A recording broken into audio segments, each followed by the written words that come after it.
तो hello everyone, greetings of the day. मैं रवि तिवारी और एग्जाम रेल की सीरीज में अभी हम लोग ट्रांसफार्मर के सेक्शन में हैं। ट्रांसफार्मर के प्रीवियस सेशंस भी आए हुए हैं। अगर आपने वीडियोस नहीं देखा होगा तो वो जरूर देखिए, क्योंकि इन क्वेश्चंस के थ्रू केवल एग्जामिनेशन के लिए क्वेश्चन प्रैक्टिस करना इंपॉर्टेंट नहीं है कि क्वेश्चंस जितने भी आप सॉल्व कर रहे हैं उससे लर्निंग क्या मिल रही है, जितने ऑप्शंस हैं उसको आप एनालाइज कर पा रहे हैं कि नहीं, लिंक कर पा रहे हैं कि नहीं एक टॉपिक से दूसरे टॉपिक को। ये इंपॉर्टेंट है। तो इस इम्पॉर्टेंट लर्निंग स्किल और जो कि एग्जामिनेशन स्किल है वो सीखने के लिए ये लेक्चर सीरीज आप लोगों के लिए बहुत इंपॉर्टेंट है। तो ध्यान दीजिएगा। चलिए आज के सेशन के फर्स्ट क्वेश्चन की तरफ हम लोग आगे बढ़ते हैं, लेकिन उससे पहले इंपॉर्टेंट डेट्स के बारे में बात कर लेते हैं। 30 जुलाई 2024 से आरआरबी 2024 का एग्जाम फॉर्म फिलअप होना स्टार्ट हो चुका है। 29 अगस्त 2024 लास्ट डेट है। एंड आरआरबी 2024 का जो टोटल नंबर ऑफ पोस्ट हैं 7,900 प्लस पोस्ट देखने के लिए मिल रहे हैं। और गेट एकेडमी का जो कोर्स है 777 में बोथ CBT 1 और CBT 2 के immediate videos, in the sense आपको वेट करने की जरूरत नहीं है। जैसे ही आप 777 में कोर्स परचेस करते हैं, CBT 1 और CBT 2 में जितने भी सब्जेक्ट्स हैं ऑल ऑफ अ सडन आपको प्रोवाइड कर दिया जाएगा, राइट। तो और अगर जो कैंडिडेट्स केवल CBT 1 में इंटरेस्टेड है, 499 में CBT 1 आपके लिए अवेलेबल है। इमीडिएटली आपको प्रोवाइड किया जाएगा, आपको किसी भी तरीके का कोई वेट करने की जरूरत नहीं है। एंड सारे जितने भी CBT 1 में या CBT 2 में सिलेबस में मेंशन है वो सारी चीज़ें आपको, सारे सब्जेक्ट्स इमीडिएटली प्रोवाइड किए जाएंगे। तो चलिए बिना लेट किए हुए फर्स्ट क्वेश्चन की तरफ हम लोग आगे बढ़ते हैं, जिससे मोर नंबर ऑफ क्वेश्चन सॉल्व कर सकें। तो सिंपल सा क्वेश्चन है, what is the main function of transformer in electrical power transmission. क्या मेन पर्पस है आपके ट्रांसफार्मर का, बताइएगा। सॉल्व करने की कोशिश करिए, देन हम लोग इसके सॉल्यूशन की तरफ आगे बढ़ते हैं। तो क्या मेन पर्पस है आपके ट्रांसफार्मर का, आपको पता होना चाहिए। Transformer is by definition transformer का कि transformer is a static electrical device which is used to transfer the power from one circuit to another circuit at different voltage levels without changing the frequency। तो किस लिए use करते हैं, to step up the voltage of for transmission, to generate the power, to stabilise the voltage, to filter the harmonics. तो देखिए step up और step down दोनों के लिए यूज करते हैं हम लोग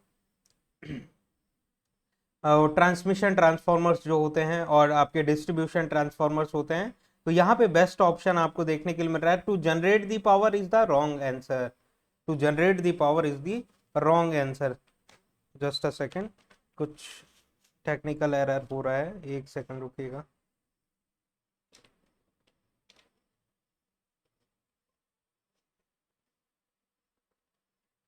नाउ इट इज ओके। तो what is the main function, to generate the power. Transformer किसी भी तरीके का कोई पावर जनरेशन का काम नहीं करता है। आपके सिंक्रोनस मशीन कर सकती है पावर जनरेशन का काम, इंडक्शन जनरेटर्स कर सकते हैं, DC जनरेटर्स कर सकते हैं। Transformer is a passive device, right, कि इलेक्ट्रिकल एनर्जी अगर आप सप्लाई करते हैं तो आउटपुट भी आपको इलेक्ट्रिकल आउटपुट ही देखने के लिए मिलेगा। किसी भी तरीके का कोई जनरेशन का काम नहीं है। जितना पावर आपने प्राइमरी साइड में दिया हुआ वही सेम पावर सेकेंडरी साइड में देखने के लिए मिलेगा eight different voltage level. Voltages को स्टेप अप और स्टेप डाउन कर सकता है, अकॉर्डिंगली करंट भी उसके हिसाब से मैनिपुलेट होता है। तो बी ऑप्शन करेक्ट नहीं है, टू स्टेबलाइज दी वोल्टेज। तो वोल्टेज स्टेबलाइजर्स हैं हमारे पास, ट्रांसफार्मर को वोल्टेज स्टेबलाइज करने के लिए यूज नहीं करते हैं हम लोग। टू फिल्टर हार्मोनिक्स, नहीं ये भी गलत ऑप्शन है। बेस्ट ऑप्शन आपको to step up the voltage for transmission की यहाँ पे अवेलेबल ऑप्शंस में से option A is correct option, best possible option, right. Next question पे बढ़ते हैं हम लोग। Which of the following condition is essential for successful operation of transformer. तो कौन से ऐसे एसेंशियल कंडीशन है जो कि सक्सेसफुल ऑपरेशन ऑफ ट्रांसफॉर्मर के लिए नीडेड है। एफिशिएंट कूलिंग हो सकता है, कूलिंग अच्छी बात है। हाई वाइंडिंग रेजिस्टेंस, वाइंडिंग का रेजिस्टेंस जितना मिनिमम से मिनिमम पॉसिबल है उतना, कंडक्टर्स के वाइंडिंग का रेजिस्टेंस जो है, कंडक्टर्स का रेजिस्टेंस जितना मिनिमम पॉसिबल है उतना हम लोग रखने की कोशिश करते हैं एज अ डिजाइन इंजीनियर, क्योंकि कॉपर लॉसेस बढ़ जाएंगे ना। तो हाई बॉन्डिंग रेजिस्टेंस कभी भी प्रेफर्ड नहीं है। जिससे लॉसेस बढ़ेंगे, कॉपर लॉसेस, तो एफिशिएंसी ड्रॉप डाउन होगी, तो ये डिजायर्ड नहीं है। प्रॉपर इंसुलेशन हो सकता है। High core reluctance, high core reluctance रखने से क्या होगा, आपके मिनिमम रिलक्टेंस हम लोग रखने की कोशिश करते हैं ना, परमिएबिलिटी जितनी ज्यादा हाई रहेगी, हाई से हाई परमिएबल मटेरियल हम लोग चूज करते हैं, जिसके कारण रिलक्टेंस की वैल्यू मिनिमम से मिनिमम पॉसिबल हो, जिससे एमएमएफ इजीली क्रिएट हो सके और जो कि फ्लक्स से सेटअप कर सके। तो ऑप्शन डी भी करेक्ट नहीं है, ऑप्शन ए और सी में से आपको सेलेक्ट करना है। तो बताइए क्या पूछ रहा है, conditions is essential for successful operation of transformer, कौन सा एसेंशियल कंडीशन है। देखिए कूलिंग की बात जब हम लोग तब करते हैं, और कूलिंग किसी भी ट्रांसफार्मर में डिफरेंट डिफरेंट लोकेशन के अकॉर्डिंग हम लोग तय करते हैं कि किस तरीके की कूलिंग रखनी है। आप जो भी ट्रांसफार्मर देखते होंगे, आपने देखा होगा कूलिंग पर्पस के लिए यहाँ पे कूलिंग वेंट्स लगाए होते हैं, कूलिंग वेंट्स होते हैं दोनों तरफ, आपने देखा होगा। आपके डिस्ट्रीब्यूशन ट्रांसफार्मर जो हैं आपके स्ट्रीट्स में, लोकल स्ट्रीट्स में देखने के लिए मिल जाएंगे, ये कूलिंग वेंट्स होते हैं कूलिंग करने के लिए।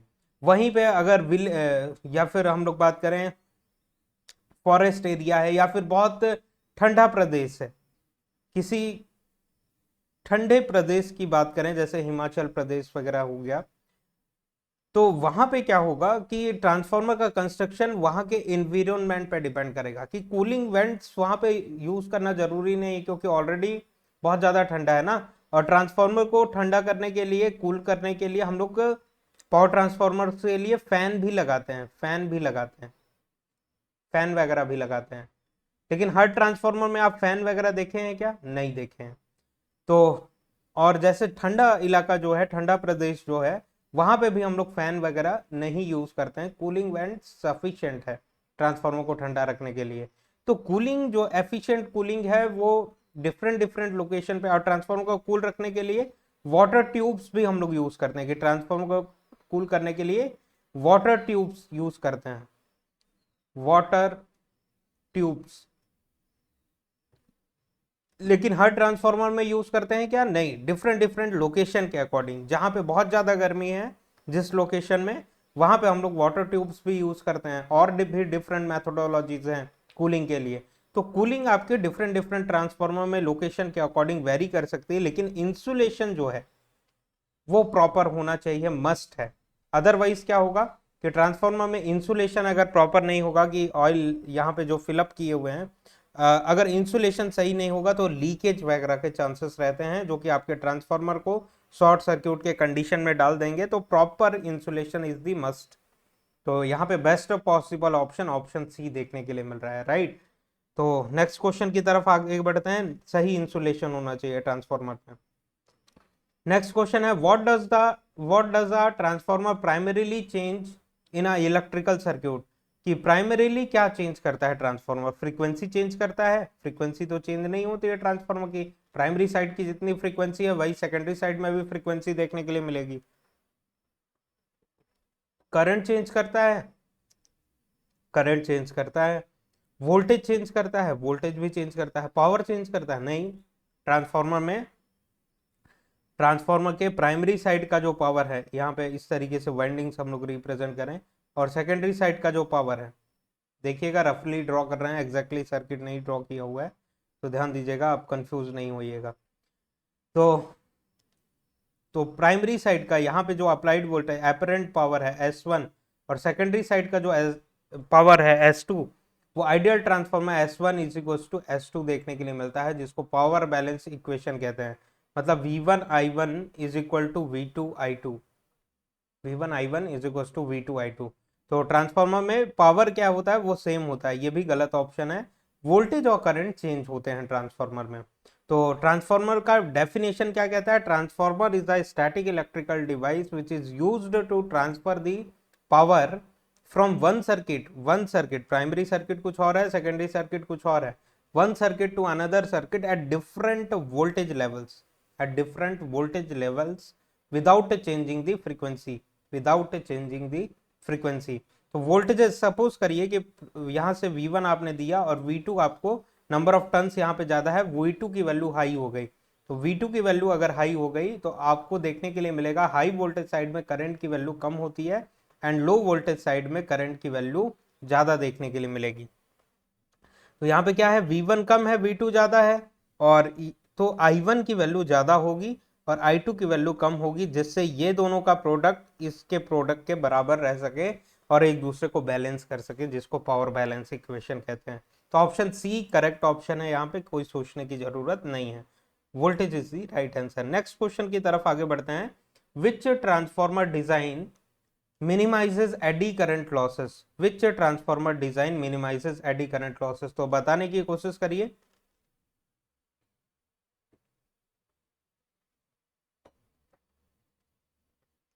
एडी करंट लॉसेस कि अगर हम लोग कोर मटेरियल जो है ट्रांसफॉर्मर का, ये ट्रांसफॉर्मर का कोर है, केवल आधा पोर्शन हम लोगों ने ड्रॉ किया हुआ है, यहाँ पे वाइंडिंग्स है कुछ इस तरीके से,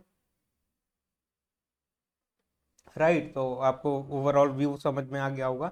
अगर ये सॉलिड कोर हम लोग यूज करते हैं तो यहाँ पे कोर में क्या होगा, एडी करंट्स फ्लो करेंगी, एडी करंट्स फ्लो करेंगी, ये पूरे के पूरे पोर्शन में एडी करंट्स फ्लो करेंगी। जितना ज्यादा पोर्शन होगा ट्रांसफार्मर का, क्रॉस सेक्शनल एरिया जितना ज्यादा होगा, उतनी ज्यादा एडी करंट्स फ्लो करेंगे। तो इसी को तो मिनिमाइज करने के लिए हम लोग लैमिनेटेड कोर यूज करते हैं ना, सॉलिड कोर ना यूज करके लैमिनेटेड कोर यूज करते हैं, लैमिनेटेड कोर।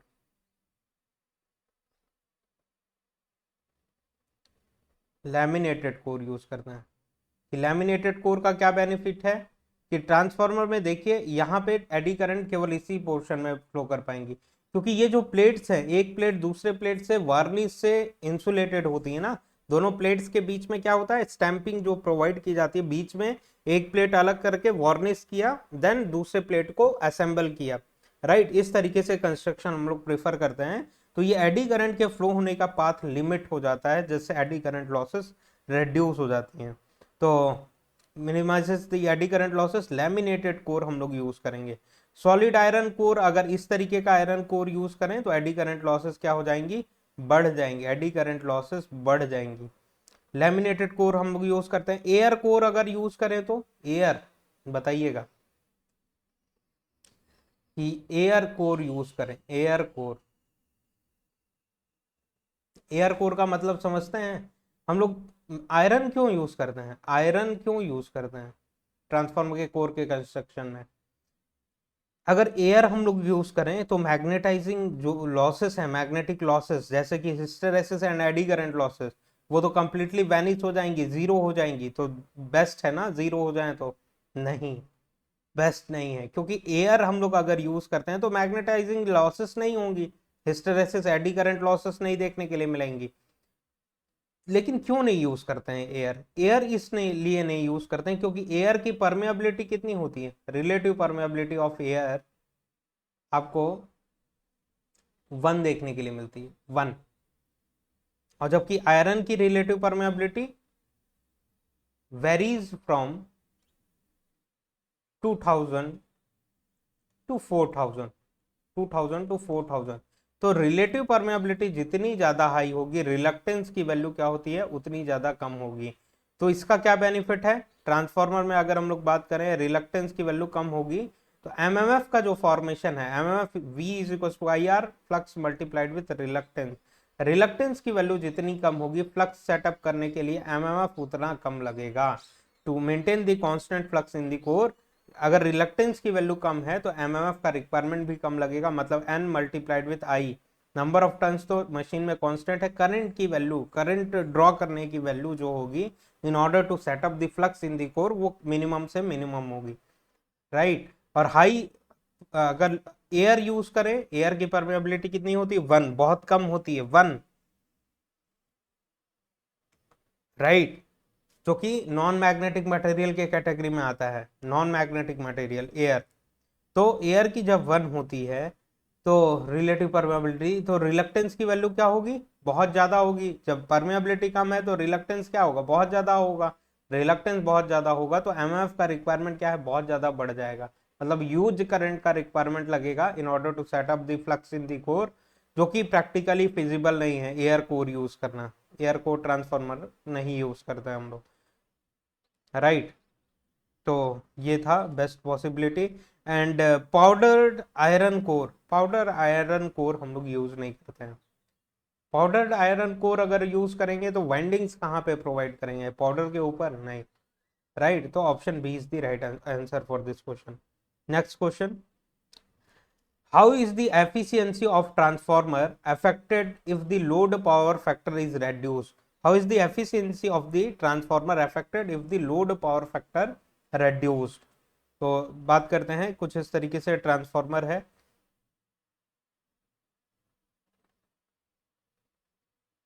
यहाँ पे जितने वाइंडिंग के रेजिस्टेंस और रिएक्टेंस है वो सेकेंडरी साइड में रेफर कर दिए गए हैं, और ये टर्मिनल वोल्टेज V2, ये E2 एंड ये I2 देखने के लिए मिल रहा है, I2, राइट। और यहाँ पे हम लोग लोड कनेक्ट करते हैं, यहाँ पे हम लोग लोड कनेक्ट करते हैं, एक्सटर्नल होता है ना load, part of the system नहीं है, इसलिए रेज्ड लाइन से हम लोग रिप्रेजेंट किया है, रेज्ड लाइन। इंजीनियरिंग ड्राइंग का जो स्टैंडर्ड है कि कोई भी external part of the system होता है तो रेज्ड लाइन से रिप्रेजेंट करते हैं। How is the efficiency of a transformer affected if the load power factor is reduced? तो हाईली इंडक्टिव लोड अगर हम लोग यूज करें, हाई इंडक्टिव लोड अगर यूज करें तो क्या इफेक्ट देखने के लिए मिलेगा? वोल्टेज सपोज करिए यहाँ पे है, और हाई इंडक्टिव लोड के कारण करंट ज्यादा लैगिंग होगा ना वोल्टेज से, मतलब ये वोल्टेज और करंट के बीच का एंगल क्या होगा? इंक्रीज हो जाएगा। वोल्टेज और करंट के बीच का एंगल तो आपको पता होना चाहिए कि कॉस फाई जो होता है वो इनवर्स रिलेशन रखता है फाई से, इनवर्स रिलेशन रखता है फाई से, कि फाई बहुत ज्यादा होगा तो कॉस फाई की वैल्यू क्या होगी? कम, मतलब पावर फैक्टर क्या होगा? पुअरर, पावर फैक्टर बहुत ज्यादा कम होगा। पावर फैक्टर कम होगा, इसका क्या इफेक्ट देखने के लिए मिलेगा कि लोड पावर फैक्टर अगर रेड्यूस हो गया उसका क्या इफेक्ट देखने के लिए मिलेगा? तो आपको पता होना चाहिए कि power factor is equal to होता है P/S, मतलब कि S इज इक्वल टू हम लोग क्या लिख सकते हैं? P/पावर फैक्टर। पावर फैक्टर जब रेड्यूस हो जा रहा है तो to deliver the constant load requirement, कि लोड का रिक्वायरमेंट, लोड को जितना पावर चाहिए अगर वो कांस्टेंट है तो क्या इफेक्ट देखने के लिए मिलेगा? Apparent power to be drawn from the source increase हो जाएगा, apparent power to be drawn by the source from the source increase हो जाएगा, कि ट्रांसफॉर्मर जो एपरेंट पावर आपके सोर्स से ड्रॉ कर रहा है वो इंक्रीज हो जाएगा। एस इंक्रीज हो जाना का क्या मतलब समझ में आया? एस इज इक्वल टू क्या होता है? Voltage multiplied with current. For constant voltage अगर एस की वैल्यू इंक्रीज हो जा रही है तो ये दोनों डायरेक्ट रिलेशन में, current to be drawn from the source, यहाँ पे जो सोर्स आपने कनेक्ट किया हुआ है आपका ट्रांसफॉर्मर सोर्स से ज्यादा करंट ड्रॉ करेगा, करंट की वैल्यू एनहांस हो जाएगी, इंक्रीज हो जाएगी, जो कि अनडिजायर्ड है। वोल्टेज तो आपने कांस्टेंट इंजेक्ट करके रखा हुआ है ना, वोल्टेज में कोई चेंजेस नहीं कर रहे हैं, करंट इंक्रीज हो जाएगा, करंट इंक्रीज हो जाएगा, और करंट इंक्रीज हो जाएगा, करंट इंक्रीज हो जाएगा अगर, तो what about copper losses? I² loss, I² जब इंक्रीज हो जाएगा तो कॉपर लॉसेस क्या हो जाएंगे? इंक्रीज हो जाएगा, मतलब कि हीटिंग क्या हो जाएगी? हीटिंग इंक्रीज हो जाएगी, हीटिंग इंक्रीज हो जाएगी मतलब कि एफिशिएंसी क्या हो जाएगा? एफिशिएंसी कम हो जाएगा, एफिशिएंसी कम हो जाएगा, तो डिक्रीज हो जाएगी एफिशिएंसी, एफिशिएंसी क्या हो जाएगी? डिक्रीज हो जाएगी, डिक्रीज होना इज द राइट ऑप्शन। तो इस तरीके से लिंक करिए सारे ऑप्शंस को, मीनिंग आपको समझ में आ गया। इंक्रीज नहीं होगा, डिक्रीज होगा, रिमेन सेम भी नहीं होगा, बिकम्स अनप्रेडिक्टेबल क्वेश्चन। और आप क्या कहते हैं कि मैथमेटिकल फॉर्मूला के थ्रू अगर आप जाते हैं, एफिशिएंसी का फॉर्मूला जो होता है V2I2 cos phi2 divided by V2I2 cos phi2 plus iron loss plus copper loss. तो बताइए यहाँ पे इस फॉर्मूला के अकॉर्डिंग मैथमेटिकली अगर हम लोग एनालाइज करें कि cos phi की वैल्यू क्या हो गई है? कम, यहाँ पे भी cos phi कम हो गया है। देखिए न्यूमरेटर रेड्यूस हुआ तो ये रेड्यूस हुआ डायरेक्ट रिलेशन में, देन डिनोमिनेटर रेड्यूस हुआ तो ये अगेन इंक्रीज हो जाएगा ना, तो मतलब एफिशिएंसी पे कोई ज्यादा सीवियर इफेक्ट हम लोगों को देखने के लिए नहीं मिल रहा है।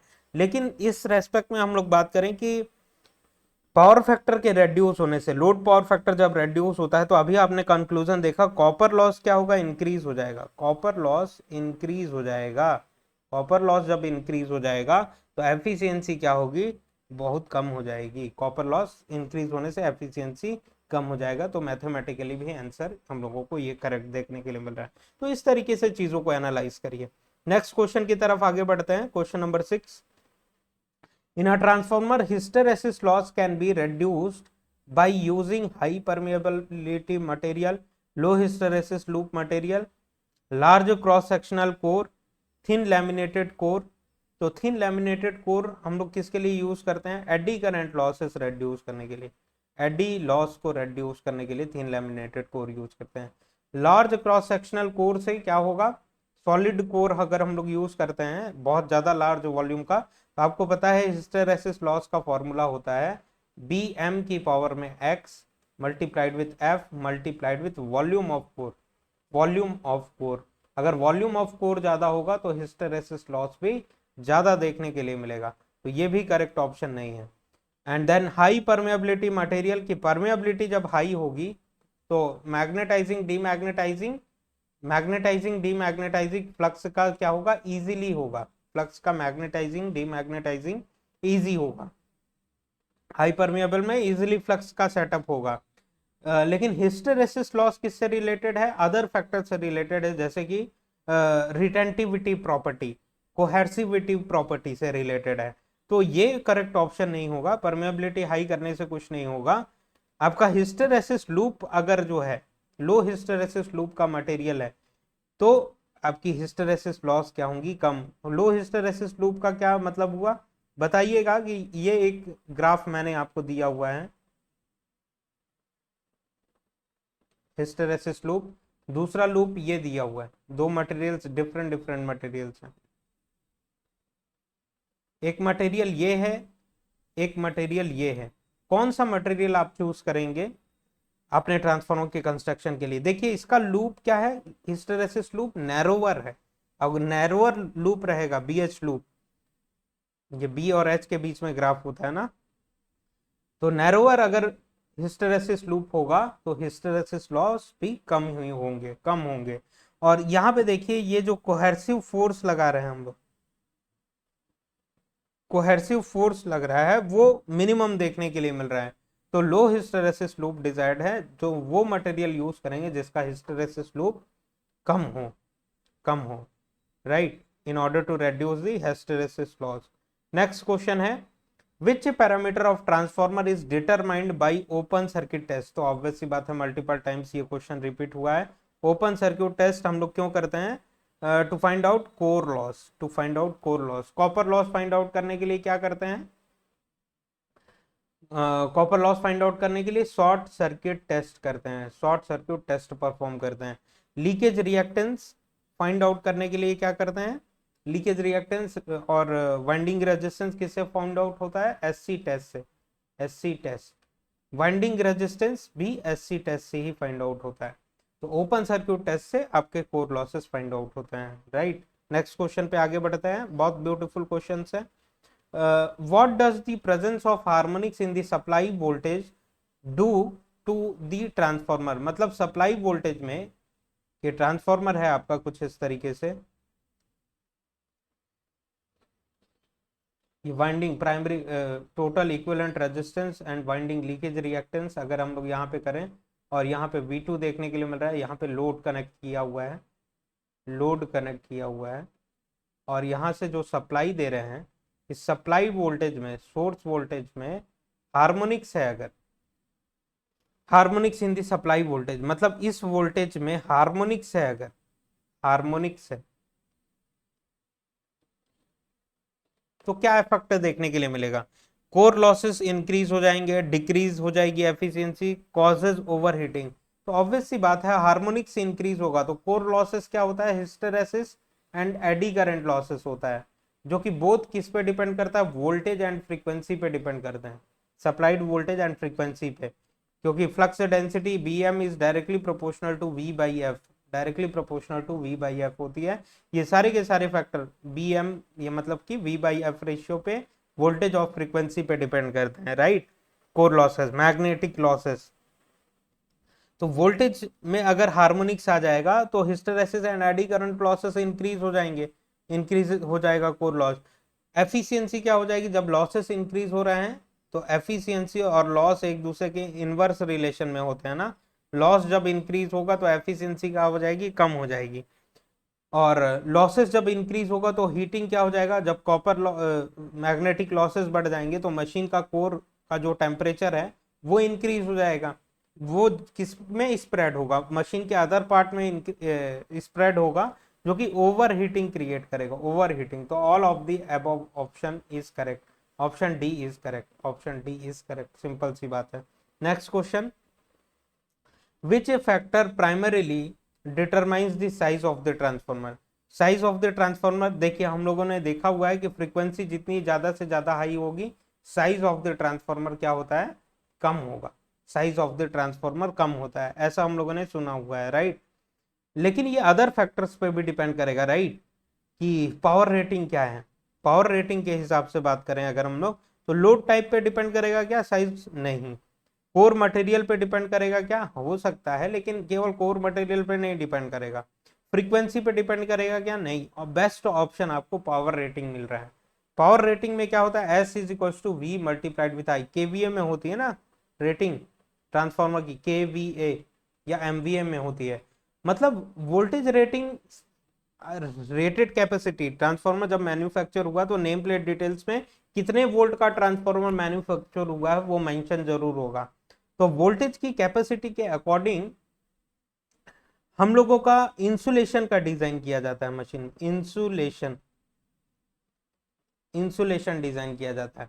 करंट की कैपेसिटी के अकॉर्डिंग, करंट की कैपेसिटी के अकॉर्डिंग क्या डिजाइन किया जाता है मशीन में, cross sectional area of copper, cross section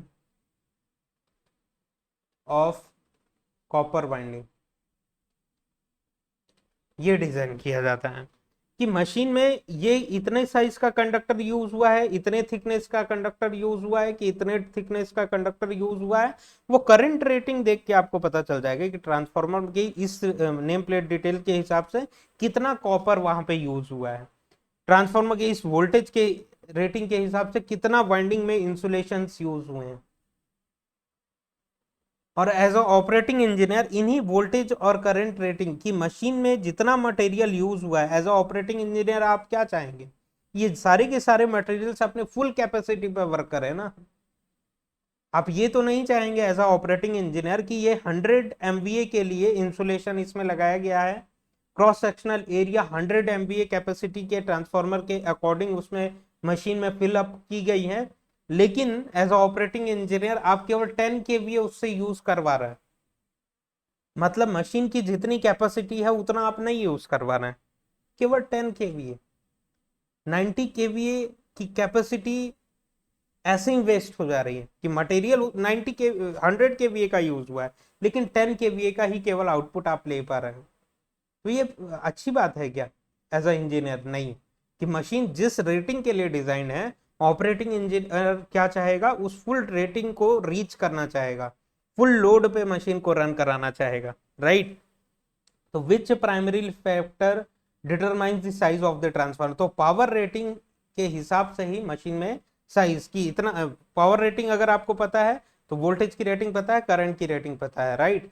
तो वोल्टेज की रेटिंग के हिसाब से इंसुलेशन मशीन का पता हो गया, और करंट की रेटिंग के हिसाब से cross sectional area of copper winding आपकी पता चल गई कि इतना वोल्टेज देना है, इतना करंट देना है, जिसके लिए मशीन में इतना वॉल्यूम ऑफ इंसुलेशन लगाना पड़ेगा, इतना volume of copper winding use करना पड़ेगा, जिससे ओवरऑल साइज मशीन की निर्धारित होगी। किससे निर्धारित हो रही है, पावर रेटिंग के हिसाब से। तो नेक्स्ट क्वेश्चन पे आगे बढ़ते हैं हम लोग। The iron loss in the transformer depends on, the iron loss in the transformer, iron loss in the transformer depends on, किस पे डिपेंड करेगा आयरन लॉस, बताइएगा। फ्रीक्वेंसी एंड वोल्टेज पे डिपेंड करेगा, load current and load power. देखिए iron loss जो होता है लोड और लोड पावर फैक्टर के इंडिपेंडेंट होता है।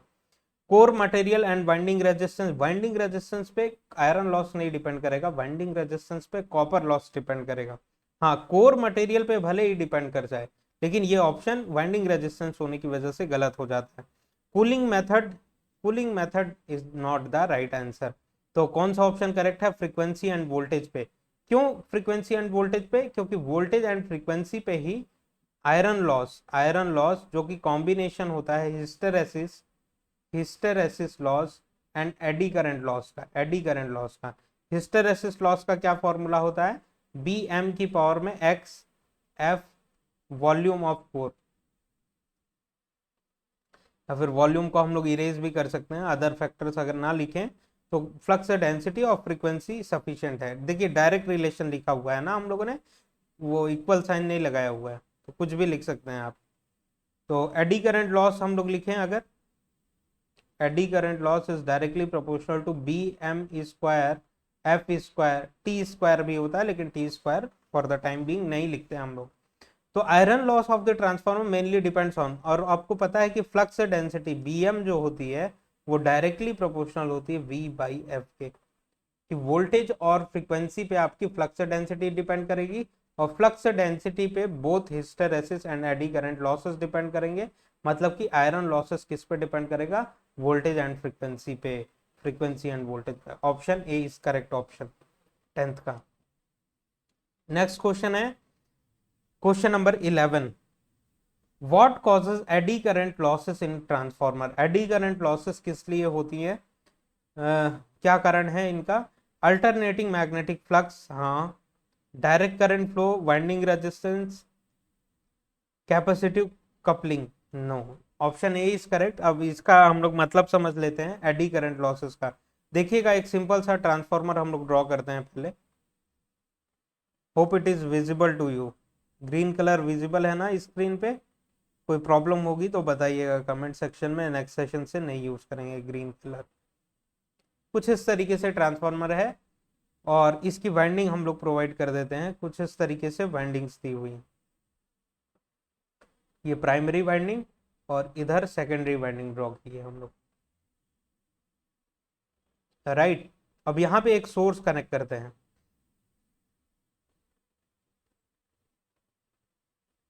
देखिएगा ट्रांसफार्मर के ऑपरेशन को समझते हैं कि यहाँ पे वी वोल्टेज का सोर्स कनेक्ट किया, जिससे करंट आई फ्लो करना चालू कर दिया ट्रांसफार्मर में।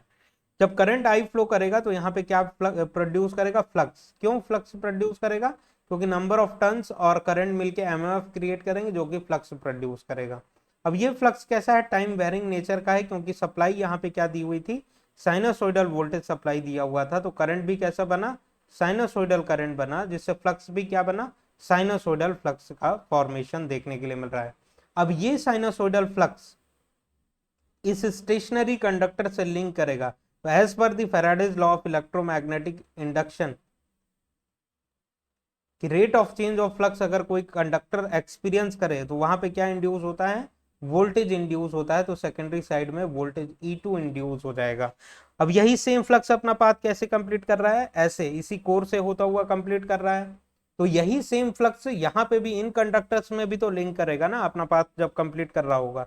तो यहाँ पे भी primary induce voltages E1 induce हो जाएगा as per the Faraday's law of electromagnetic induction. क्या कहता है कि कोई भी स्टेशनरी कंडक्टर अगर चेंज इन फ्लक्स एक्सपीरियंस कर रहा हो तो वहां पे वोल्टेजेस इंड्यूस हो जाते हैं। तो both primary and secondary side में वोल्टेज आपको देखने के लिए मिल गए। यहाँ पे वोल्टेज इंड्यूस होने के क्या कारण है? क्या कारण है उस कारण को लिखते हैं हम लोग। फर्स्ट कारण है कि ये क्या है? कॉपर वाइंडिंग है, इलेक्ट्रिकल कंडक्टर है, इलेक्ट्रिकल कंडक्टर है, जिसकी वजह से चेंज इन फ्लक्स एक्सपीरियंस करेगा। ये अगर इलेक्ट्रिकल कंडक्टर है वो चेंज इन फ्लक्स एक्सपीरियंस करेगा, तो यहाँ पे फैराडे लॉ के थ्रू वोल्टेजेस इंड्यूस होंगे। दूसरा क्या है? दूसरा क्या रीजन है जिसके कारण वोल्टेज इंड्यूस हुआ? कि ये conductor change in flux experience कर रहा है, चेंज इन फ्लक्स एक्सपीरियंस कर रहा है, चेंज इन फ्लक्स एक्सपीरियंस कर रहा है, राइट। तो एडी करंट के बारे में बात करें कि बताइएगा, ये जो कोर है, कोर आयरन कोर जो यूज किया हुआ है, आयरन इलेक्ट्रिकल कंडक्टर होता है कि नहीं? फर्स्ट कंडीशन यहाँ पे सेटिस्फाई हो रहा है कि नहीं? आयरन भी इलेक्ट्रिकल, कॉपर जैसे इलेक्ट्रिकल कंडक्टर होता है, आयरन भी इलेक्ट्रिकल कंडक्टर होता है, लेकिन कंपैरेटिवली आयरन की कंडक्टिविटी कॉपर के कंपैरिजन में कम होती है, लेकिन आयरन भी कंडक्टर तो है ना, इलेक्ट्रिकल कंडक्टर। सेकंड क्या है, चेंज इन फ्लक्स, ये कोर भी चेंज इन फ्लक्स एक्सपीरियंस कर रहा है क्या? हाँ बिल्कुल, ये फ्लक्स कहां से जा रहा है, कोर से ही तो होता हुआ जा रहा है कॉपर वाइंडिंग तक। तो कोर में भी zero, positive maximum zero, negative maximum zero, इस तरीके से चेंज इन फ्लक्स एक्सपीरियंस हो रहा है। तो दूसरा वाला ऑप्शन भी आपके कोर में सेटिस्फाई हो रहा है। मतलब Faraday law of electromagnetic induction के थ्रू यहाँ पे वोल्टेजेस डेवलप होंगे कि नहीं? डेवलप होंगे, मतलब आपके वाइंडिंग के साथ साथ यहाँ पे भी वोल्टेजेस डेवलप होंगे। यहाँ पे भी कौन से वोल्टेजेस, इन्हीं वोल्टेज को हम लोग कहते हैं एडी वोल्टेजेस। और ये एडी वोल्टेजेस करंट सर्कुलेट कराएंगी कोर में। तो ट्रांसफार्मर के कोर में इस तरीके से सर्कुलर करंट देखने के लिए मिलेगा, जिसको हम लोग एडी करंट कहते हैं, जिसको हम लोग एडी करंट कहते हैं। तो क्या कॉज है eddy current losses in the transformer का? अल्टरनेट, देखिए दो कारण थे ना, एक इलेक्ट्रिकल कंडक्टर है, दूसरा चेंज इन फ्लक्स एक्सपीरियंस कर रहा है। तो अल्टरनेटिंग मैग्नेटिक फ्लक्स एक्सपीरियंस करना एडी करंट को प्रोड्यूस करेगा ट्रांसफार्मर के कोर में। तो 11th का option A is correct. Next question पे बात करते हैं हम लोग। Which test on transformer is used to determine the equivalent resistance and leakage reactance? कौन सा टेस्ट फाइंड आउट करता आता है equivalent resistance and leakage reactance? Re2 and Xe2 find out करता है। देखिएगा R0 और X0, R0 और X0 किस टेस्ट से निकलते हैं? ओपन सर्क्यूट टेस्ट से R0 और X0 निकलते हैं, और शॉर्ट सर्क्यूट टेस्ट से SC, शॉर्ट सर्क्यूट टेस्ट से आपके Re2 एंड Xe2 निकलते हैं। तो which test on the transformer used to determine the equivalent resistance and leakage reactance? तो कौन सा टेस्ट है? Short circuit test. Short circuit test is the right answer. Short circuit test is the right answer. Next question, the magnitude of induced EMF in a transformer depends on, कि magnitude of induce EMF किस पे depend करेगा? Rate of change of flux पे depend करेगा, क्योंकि E is directly proportional to d∅dt होती है, rate of change of flux होता है। अब इसी को हम लोग अगर प्रोपोर्शनैलिटी हटाते हैं तो कांस्टेंट इंट्रोड्यूस हो जाता है number of turns and d∅dt की, नंबर ऑफ टर्न्स और rate of change of flux पे ईएमएफ का मैग्नीट्यूड डिसाइड होता है। Resistance of the winding, no. Power factor of the load, no. Frequency of operation, no. Rate of change of flux पे depend करेगा। Best option है आपका ए। तो 13वां का कौन सा ऑप्शन करेक्ट देखने के लिए मिल रहा है? ए, rate of change of flux. 14th number of question, what is the effect of core saturation? Core saturation का क्या इफेक्ट देखने के लिए मिलेगा? कोर की सैचुरेशन होने के बाद कि आप करंट अगर इंजेक्ट करते जा रहे हैं, कि बीएच कर्व में आपने देखा होगा कि करंट और ये flux is directly proportional to H is directly proportional to flux density। BH curve के बारे में बात करें कि करंट आपने कंडक्टर में इंक्रीज किया तो फ्लक्स सेटअप हुआ, करंट इंक्रीज किया फ्लक्स सेटअप हुआ, करंट इंक्रीज किया फ्लक्स सेटअप हुआ, देन आफ्टर दैट ये सैचुरेट होता चला जा रहा है ना। कि प्रीवियसली क्या था, यहां से यहां तक आपको लीनियर रिलेशन देखने के लिए मिल रहा है, linear, and after this point, after knee point, आपको यहाँ पे सैचुरेशन देखने के लिए मिल रहा है, सैचुरेशन देखने के लिए मिल रहा है कि आप करंट की वैल्यू को इंक्रीज करते चले जा रहा है, करंट इस एक्सिस में इंक्रीज होता चला जा रहा है, लेकिन फ्लक्स का मैग्नीट्यूड कहां पे लिमिट हो गया, इससे ज्यादा नहीं इंक्रीज हो पा रहा है। कि मैग्नेटिक कोर में, आयरन में ये प्रॉपर्टी देखने के लिए मिलती है सैचुरेशन की, कि एक लिमिट के बाद करंट आप भले ही इंक्रीज करते चले जाइए, फ्लक्स नहीं इंक्रीज होगा। इसी प्रॉपर्टी को हम लोग कहते हैं मैग्नेटिक सैचुरेशन। तो effect of core saturation in transformer क्या है कि सैचुरेशन होने से क्या होगा, हार्मोनिक्स इंट्रोड्यूस होंगी ट्रांसफार्मर में,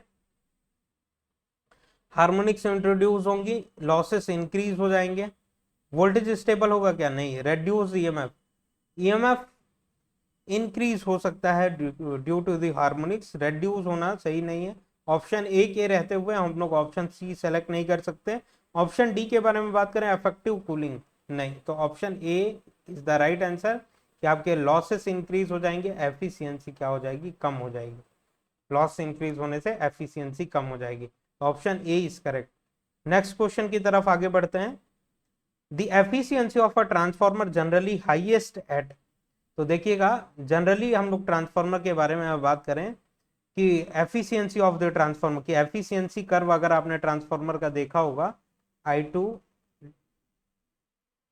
जो कि लोड करंट है, लोड करंट के रेस्पेक्ट में बात करें हम लोग, तो एफिशिएंसी कर्व कुछ इस तरीके से देखने के लिए मिलता है, इस तरीके से।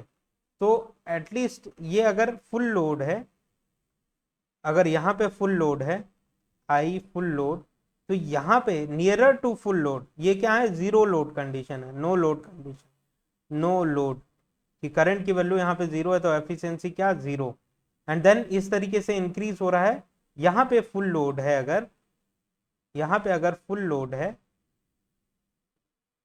तो फुल लोड के आसपास आपको मैक्सिमम एफिशिएंसी देखने के लिए मिलेगी, फुल लोड के आसपास मैक्सिमम एफिशिएंसी देखने के लिए मिलेगी।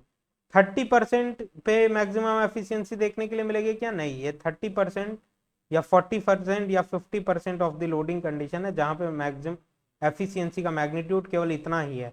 कहां पे मैक्सिमम देखने के लिए मिलेगा एफिशिएंसी का magnitude, nearer to full load condition, nearer to full load.